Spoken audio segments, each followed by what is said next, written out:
చంద్రబాబు నాయుడును శాసనసభలో అవమానించినటువంటి వల్లభనేని వంశీ ఎక్కడ? వల్లభనేని వంశీ కదండి అవమానించినప్పుడు అసెంబ్లీలో.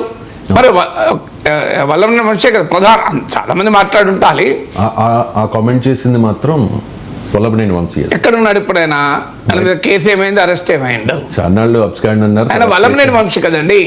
ఇప్పుడు ఇదే సోషల్ మీడియా జరుగుతుంది. ఆయన వల్లభనేని నేను అనడం లేదు, సోషల్ మీడియాలో ఇదే నేని. అంటే ఇప్పుడు కొడాలి నానికి ఏమైతుంది?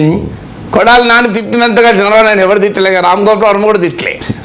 అవునా కదా? మీరు రామ్ గోపాల్ వర్మ ఒక ఏడాది కింద చంద్రబాబు నాయుడు ఒక మీద పోస్ట్ పెడితే ఆయన మీద కేసులు పెట్టారే.